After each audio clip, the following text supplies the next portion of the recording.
Today is Tuesday, August 13th. The year is 2019. Sometimes when I'm doing these videos and I hear from people in the community, the black gay community, y'all, sometimes I'm confused. And I'm just keeping it real. I bump into people. Now, let me state this. I do get a lot of love from people who say, Walter, please continue to do the videos. Keep talking about this stuff. Situation is horrible out here in Atlanta with these black gay men. Their lives are terrible here. Keep talking. This is why I do these videos. He said, you're getting through. I've had some people say, Walter, I hated you at first. I didn't like anything that you were saying. But the more I listened to you, the more I lived here in Atlanta, the longer I lived here, the more I said everything you're saying is accurate. The more they experience life here as a black gay man in Atlanta, they realized I was not lying. I was being truthful. Well, I've lived here for 30 years. As an adult, not as a child. I came here as a teenager. I was 18 years of age. So for the past 30 years, I'm 49, I keep telling y'all, 30 years I've lived here in Atlanta. Yeah, I've traveled, been places, but I've lived here in Atlanta. And I have seen it all. So people, I get these guys, then I get my love from the black gay community, and I get a hell of a lot of hate. And sometimes I think and say, well, what did I do? What did I say that has triggered so many of these people to be angry about what? I have to go back and look at the video and say, well, what did I say? What did I do? And yeah, I don't allow those hateful messages on my YouTube or Facebook wall, particularly my YouTube channel. I will delete those messages that are attacking me. But I get attacked on a regular basis by these black gay guys and they bullshit. So since they see they can't get through to me, now they're attacking Earl. I say, Earl, you need to wake up and mature and grow. You'll be 49, Earl will be 49 in a few days. We are not in high school. Peer pressure shouldn't exist for 49-year-old men. You better get them hold the middle finger and go about your damn business. We are not children. And one thing I strongly dislike about the black gay community, the immaturity here. These niggas don't want to grow up. They really do think that we in high school or some child, middle school or grade school or kindergarten, they just a bunch of children. Grow up! They're very immature. They carry themselves like teenagers. But they 50-year-old men. 35-year-old men, 40-year-old men, but they act like children. My life is not based upon whether they love me or like me. The electricity that's flowing through this apartment over here, and nobody's paying for it but me. I live here alone. So I don't worry myself about what these people, what they think. It's sad, though, because I'm not over here advocating something foolish for our community. I'm advocating, I'm hoping that I'm advocating something that helps us all to live good lives. But it seems as if some people think that I am Satan the damn devil. I'm not telling people to go out and use methamphetamine and get high and use drugs. We have a huge meth addiction problem here in Atlanta. Do you hear anybody talking about it? You see Timothy Blaine say anything, and he was the meth monster? What is he saying? He's so busy attacking me, but he's not trying to assist those people with a problem he had himself. Maybe I'm wrong. I don't know. I look at his videos and I don't see him discussing trying to push people to get help for the methamphetamine addiction. Sex addicts all over this town. Sexual addiction is a huge issue. Do you see anybody discussing it? Offering a fix, offering a solution, offering any type of help or assistance, pointing people where to go get help or assistance. No. All I see is a bunch of OnlyFans accounts with everybody jacking off their dick or having sex with multiple people raw with no condoms. But I'm the bad person. Because I'm talking about HIV and AIDS. Because I'm talking about these disgusting brothers in Atlanta and their sexual addiction and problems and diseases and problems that have forced upon our communities, gay and straight. I would admit I was naive, y'all. I was. And when I look back on some of the stuff, I was naive about the whole DL thing. As I've gotten older, it has dawned on me, the longer I live, this DL, the men who live undercover, homosexuals who participate in sex with men and have relationships or wives or girlfriends or fiancés, is a hell of a lot of them. A lot of them. And I was naive about it, I must admit. Because I tried to downplay it at one point. It wasn't that bad, but it's much worse than what I thought it was. And I think it also has to do with a lot of these guys coming in and out the prison system. A lot of it has to do with a lot of these guys just being bisexual from birth. A lot of reckless behavior. A lot of these niggas just don't give a fuck who they harm with their bullshit. You turn on the news, every time I turn on the news, somebody shot and killed, shot and killed, shot and killed, shot and killed, shot and killed. So if they'll shoot and kill you outside Waffle House, then they won't hesitate to stick their penis inside you and blast you full of some disease-infected semen. They don't care. Knowing they have syphilis, knowing they have gonorrhea, knowing they have HIV, knowing they have this, they don't care. They don't care. They'll marry you and lie right next to you and tell a bunch of lies. And laying in bed next to you, baby, I love you. But they just came out of Piedmont Park sucking dick with some strangers down there. Or they just left from some bathhouse someplace where some nigga was fucking them in their damn ass. Or they just left about at some nightclub in a black, dark room someplace having sex with multiple strangers. Happens every day. Not just in Atlanta. How disgusting can you be? But because I discuss this stuff,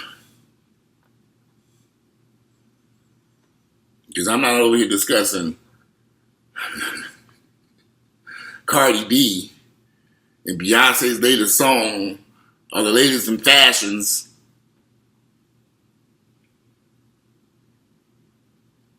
The minute stuff that really don't make a fucking difference in our lives. The hell with Cardi B. I can even tell you her music. I listen to radio occasionally, unless I look at the radio and it says Cardi B's song is playing, I wouldn't know who she is. If Cardi B walked into this room right now, I'd be like, who is that? I couldn't even identify her. I'm keeping it real. I can kind of identify when I see her on the internet, but if she walked in this room, I wouldn't know who she was. I'm kind of older. I'm a little bit over certain aspects of the entertainment world. I got other shit I need to be doing.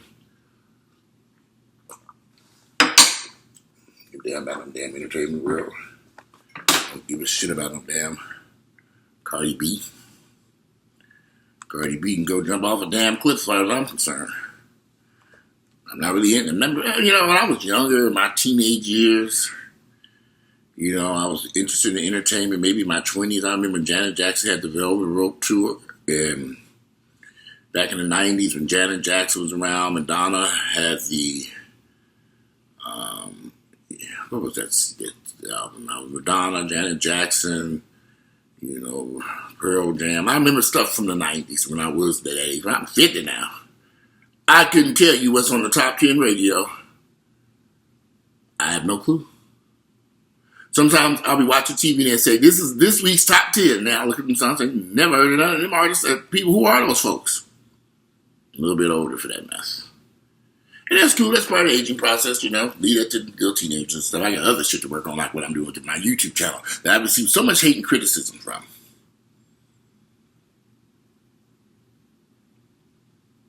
Sometimes it's frustrating. There's a lot of videos I want to do, and I don't do them. Because I just don't want to hear people's mouths. There's a video I've been wanting to do about this young man here in Atlanta. And I was going to do it today. He was shot 23 times. And I might do it after this one. He was shot 23 times and he ended up in church service He lived. You know, he was at Hope Church or some church here in Atlanta, and they were talking about it. But I remember the incident happened outside JJ's Fish Shack down off University Avenue. That's a dangerous spot. They had a lot of folks get killed over there at that JJ's Fish Shack. Be careful down there. I go there occasionally during the daylight. Them niggas crazy over there off University. They will kill you while you trying to get some fried fish. Sometimes it ain't worth it to fry that fish at home. There been plenty of times I pulled in there and there's a crowd of people in there and I saw the niggas out there. I said, let me keep going. No fried fish tonight. They need it any damn way. I wasn't ready for the fried fish and bullets on the side special. No, sir. They will kill you down there. This man went in there, ordered some fish, came out with his mother and fiance, some other mother and aunt in the car or something. Somebody walked out the store to even have a picture of the man. The man shot him 22, 23 times. Welcome to Niggerville, y'all. He still lived with 20-something holes in his body. So at the church, they said it was a miracle, but I'll say that for my next video. I wish I could sit here, y'all, and do videos about Real Housewives of Atlanta, the last episode of Black Ink, and all these reality TV shows that are on TV, but they don't interest me. I occasionally talk about Pose because I think some of the episodes kind of, something I lived through. I can identify with that show and some of the experience, some of the stuff that they write about on that show. But I'm in the real world, y'all. I prefer to talk about real issues and real problems that affect us that we might be able to change. And I use the word might. Because sometimes I feel like we are doomed. And there's nothing going to change. It's going to get worse. Because it is getting worse. When I first moved to Atlanta in 1989, there was not all this chaos and confusion going on here. You could have safely walked through these streets and you'd have been okay. Now, there were some dangerous neighborhoods. Yes. You need to stay out of those places. But now, since they destroyed those dangerous neighborhoods, Eastlake Meadows and all these housing projects, our Techwood homes, all that shit is gone, the crime is dispersed throughout the entire city. So this dangerous stuff can happen anywhere. It's gotten worse. And what I mean it's gotten worse, you right back in the 90s, you might have heard about a little bit of crime here and there, a couple of shootings and murder. But over the years, it's gotten progressively worse. And Atlanta has attracted a lot of bad people here. We've got a lot of bad folks coming here. Bad folks leaving Chicago, so bad they come to Atlanta. Bad people leaving out of New York, New Jersey, Washington, D.C. They all looking for a better life. Some of them just flat out thieves and criminals and con artists and crooks. And gang members looking for more victims. And they put Atlanta on the map. I'm going to take this shit to Atlanta. I can get over down there. Everybody ain't thinking I'm going to go down there and get a job. Some people are thinking I'm going to go down there and rob, shoot, and kill, and cause mayhem. Everybody ain't looking for an honest day's work. Some people show up in Atlanta just to do exactly what I just said. Mayhem. And I've seen this shit. I've met a lot of people from out of New York, New Jersey, Pittsburgh, Baltimore. Crazy niggas are coming up out of Baltimore. I was from Baltimore. I used to go to this barber shop, and I would sit there and listen to them guys. And the stuff that they were saying, I was in shock. I said, okay. Then they say what they was from. I said, makes sense. You coming from a rough neighborhood like south side of Chicago to Atlanta, this is easy picking, as far as they're concerned. Because in Chicago, from what I understand, on the south side of Chicago, everybody got a gun and watching their back left and right.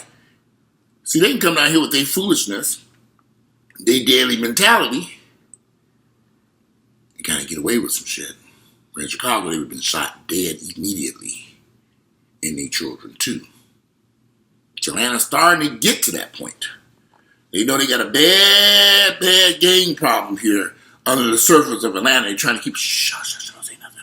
But they're starting to say, oh no, we got to do something about this. They now have a gang task force here. They say they have over 70,000 gang members here in the city, or the state. And these ain't Hispanics. There are some Hispanic gang members here and Asian gang members, but mostly niggas coming here to cause mayhem and chaos and confusion and murder and assault and robberies and, just the reality of it all. We just have to accept it exists. And you can go out there if you want to at 12 midnight and go get you some gas. At some of these gas stations around here, it's funny because there used to be a gas station I used to drive by all the time. It was open late. I see that place is closed now. I said they didn't. I mean, closed, lights off. They used to be 24 hours. Not anymore. Kroger has closed all the stores in the city at a certain time. I think there might be one or two Krogers in the city that's 24 hours now. They all closed now like 11, 12. They used to be 24 hours. The Walmart stopped all that 24 hours too. To see all that 24 hour stuff, they said, okay, this is kind of, lock them doors. You got to go way out in the burbs to find a 24 hour Walmart. They ain't in the city no more. It's expensive to have the staff to maintain the store open. The security at nighttime is dangerous. And lock them damn doors. We are closed. We'll see y'all at 7 a.m. So I wish, I know y'all want that positive. We as black folks, we need that positive, feel-good stuff. We need it. I get it. When I'm feeling down or I'm having some issues going, I'll turn on the radio and play some music to lift my spirits. I'll do that, but I'm not going to ignore the truth to make things feel better. Why, if all this shit going on outside my front door, and I'm supposed to just ignore it just because I don't want to deal with it, because I'd rather falsely feel good. It's so funny. There's some guys on Instagram who constantly post positive messages all day long, positive messages. And so you look at these messages, and then I got to meet one of them. Life, his world is totally upside down. Dealing with meth, drugs, chaos, sexual addiction. But he's a nice looking brother who's constantly posting all this positive stuff on Instagram. I see why he's posting all this positive shit, because his life is fucked up. Totally fucked up. Homeless, barely working, no health care, dealing with AIDS. AIDS, y'all, he didn't transition to AIDS. I sat and listened to his story, but I kept thinking, I guess maybe he posts all this positive stuff to make him feel better. Because I would never, ever have assumed this man didn't have a place to live. I would have never assumed that the issues he was dealing with from his Instagram page, because it looks like he's always smiling and happy and everything's going great. But it's false. He's faking it till you make it. Black folks have got we embrace this positive stuff because I guess maybe that's all we have. But y'all would never, ever have assumed this individual was going through the stuff he told me. Never. Not from his Instagram page. He looked like life was great. Traveling, clothes. What is all this stuff? But in that reality, you really don't even have a place to live. I wasn't shocked by the story. I guess because I know Instagram and social media, it's a bunch of people presenting a bunch of lies all day. But this man has been posting this stuff for years. I've never seen him say anything bad about his life. So for him to tell me he had been battling an addiction for years, sexual addiction and meth, I'm like, when did this start? Because you sure don't talk about it on this. I think I probably would have had a lot more respect about him if he'd been honest and truthful. I guess we don't want to hear that type of stuff as black folks. We're dealing with the mind, I don't know. We so used to sweeping everything under the rug and pretending it don't exist. But it exists. My mama, she gets on my damn nerves. I got a phone call from a bill collector looking for my mama, and I said, what is this? And I called her and I said, somebody called here. Oh, that was I put the electricity in such and such and such a name. I said, you put your electricity in a complete stranger's name?